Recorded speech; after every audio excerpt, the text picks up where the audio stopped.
Dito po. Ayan, so congratulations sir at ikaw ang ating best player of the game. Ayan, so ano muna mga sabi nyo sa laro nyo, talagang ano, kasi in spite of kulang sila at marami yung support nyo sa bench. Ano nyo, anong masasabi mo sa inyong game ngayon? Sa totoo lang, malakas din yung kalaban namin. Oo. Malakas sila, tsaka malakas. Naging actually, friendly din nila kasi kakilala na rin, tsaka din naman yung mga kalaban. Kaya naging smooth yung laro. Wala namang ingita ng ulo.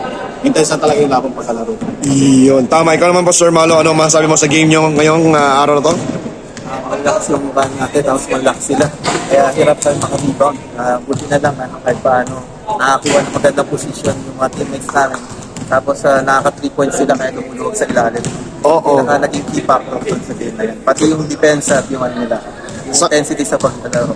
Correct. Saka parang talagang solid yung team nila kasi kahit na kulang sila, talagang pinakita rin nila na yung laro is talagang Tama, oo. kasi parang medyo nahirapan din kayo in some instant, no? Yun. Pero kung hindi yun, wala. Baka dikita lang talaga. Lalo kung kompleto sila, sigurado, hirap kami lalo. No? Kasi napagod din sila sa uli. Kaya sila umagot. Nagkaroon ba na pagkakataon na medyo mali ang pasok ng players sa inyo? Yung first five, yung mga sa... Kasi nung first quarter sa second quarter kasi 5-5, di ba? May change player. Nagkaroon ba na pagkakataon na nagkaroon ng week yung mga pinapasok ng mga players? Hindi naman natin, sarang pinabalance naman ng mga coach. Bali yung experiment kasi kung sino yung magandang combination kada first time pasok ng five.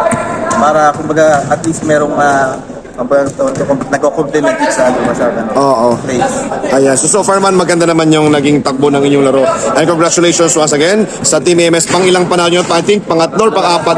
Pangatlo na. So congratulations sa Team EMS 1. Ayan. So meron kayong gustong pasalamatan? Meron kayong gustong shoutout? Sige po, Sir Malo. Thank you sa shoutout sa family ko. Thank you sa Marines family. And thank you rin sa sponsors. Congratulations sa pag-sponsor sa amin. Maraming salamat. Alright. At po, Sir, number 77 sa Bido. Tama ba?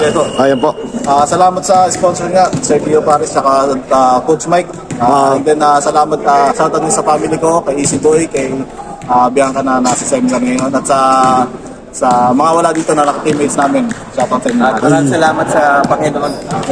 Nag-isip kami lahat. Correct. Importante po yun. Yan po, ang ating best player of the game na si Sabido. And of course, defensive player of the game, Malo. Congratulations once again. Thank you po. Alright.